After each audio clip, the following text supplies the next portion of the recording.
আসসালামু আলাইকুম স্যার। ওয়ালাইকুম আসসালাম। আসসালামু আলাইকুম স্যার। স্যার আপনি?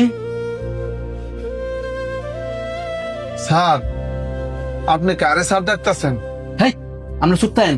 আপনার কইলে কি আপনি চিনবেন উনি কে? আপনার হ্যাঁ আমার চিনার লাগতো না। হ্যাঁ আমি ভালো করে চিনি। হ্যাঁ আমার ছেলে।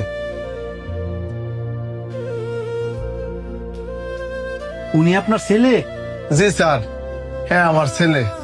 আমার ছেলে চাকরি পাইছে, এই কারণে আপনি লেগে আমি মিষ্টি লইয়েছি। ঠিক আছে, মিষ্টি ডেনা রেখে আপনি চেয়ারে বসেন। স্যার আপনিও ভিতরে এসে বসেন। আপনি কারে বারে বারে স্যার ডাকতেছেন? আমার ফুলারে? জি, আপনি এখানে বসেন। আপনার ছেলে আমার বস। স্যার আপনি কি খাবেন বলেন? না, আমি কিছুই খাবো না। আব্বা আপনার জন্য সব করে মিষ্টি নিয়েছে, আপনি ওইটা খাইলে আমরা চলে যাব। অবশ্যই স্যার।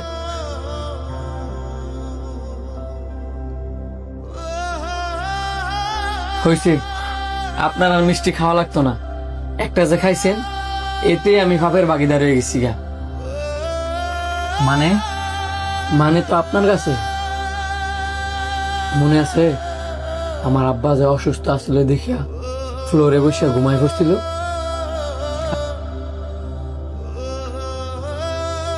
হেই বুড়িয়া, হট! আসসালামু আলাইকুম স্যার। তোরে কেন ঘুমানোর লেগে রাখছি? চাকরি না করলে না এনে করবি, আমি আরেকজন রাখমু। স্যার আমি ভুলে ঘুমাই গেছি গা, এই ভুল আর আমার জীবন হইতো না। থাক স্যার, উনি যেহেতু ওনার ভুলটা বুঝতে পারছে, আপনি ওনারা মাফ করে দেন। আর আপনি শুধু শুধু ওনারা মাইরা হাত নোংরা করতেন গেলেন গেলিগা, আমারে কইতেন যা করার আমি করতাম। স্যার আপনি গাড়িতে যাই বসেন, আমি দেখতেছি। ঠিক আছে, ভবিষ্যতে যাতে এই ভুল আর না করে এটা তুমি ভালো করে বুঝাই দিও। কাকা, আপনার কি গড় ফুলা মায়া নাই? আছে একটা পোলা, কিন্তু আইলে আপরা করে। আপনার যে বয়স, এই বয়সে তো দাঁড়ায় থার চাকরি করতেন না, এই কারণে তো বারবার ঘুমায় যান গা। হারে তোবার ঘুমাইলে যে কোনো বসই রাগারাগি করবো। আর আজকে আপনার দেখো অসুস্থ মনে হইতাছে, ফুলার আর লেখাপড়া না করাইয়া ভালো একটা কাজ কামও লাগাই দেন। কারণ গরিব ঘরের সন্তান যতই লেখাপড়া করুক নাকি লেগা, যতই শিক্ষিত হোক নাকি লেগা, এত সহজে ভালো কোনো চাকরি পায় না। এই যে আমারে দেখেন, লেখাপড়া করলে কি হইব, আজকে আরেকবারের গাড়ি চালাই, কারণ একটাই, বাপ মার টিয়া নাই। না বাবা, এটা আমি পারতাম না। আমার পোলার প্রতি আমার যথেষ্ট বিশ্বাস আছে। একদিন আমার পোলায় আমার মুখ উজ্জ্বল করবো, ইনশাল্লাহ আমার কষ্ট দূর করব। সেই দুয়াই করি কাকা, থাকেন আমি গেলাম। স্যার আমি ভুল করে লেছি। ভুল না খালি, তুমি অনেক বড় ভুল করছো। মানলাম এই লোকটা তোমার অফিসের দারোয়ান, কিন্তু এই লোকটা তো তোমার বাবার বয়সী। তুমি কেমনে পারলা বাবার বয়সী মানুষের গায়ে হাত তুলতা? তুমি খাতা কলমে শিক্ষিত দেখিয়া নিজের কি অনেক বড় শিক্ষিত মনে করো? আরে বোকা, খাতা কলমে শিক্ষা গ্রহণ করলে যে তুমি শিক্ষিত, এটা হচ্ছে ভুল। যার পারিবারিক শিক্ষা নাই, হ্যাঁ হচ্ছে সবচেয়ে বড় অশিক্ষিত, হ্যাঁ হচ্ছে সবচেয়ে বড় মূর্খ। কর্তব কুণ্ডলীর।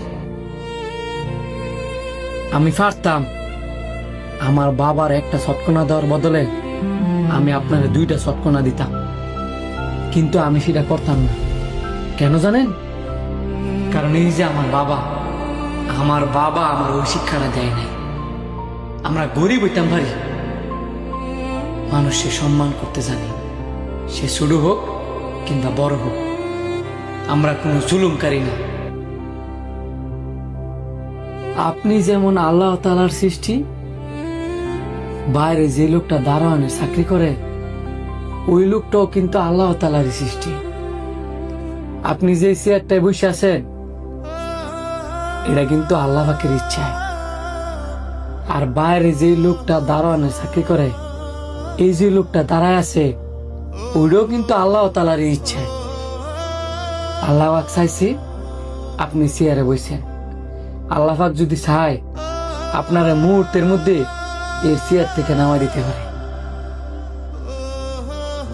বাবার টাকায় বড় লোক হয়েছেন তো, এই কারণে গরিবের কষ্টটা বুঝেন না। সময় আছে, নিজের শোধরায় না। বাই।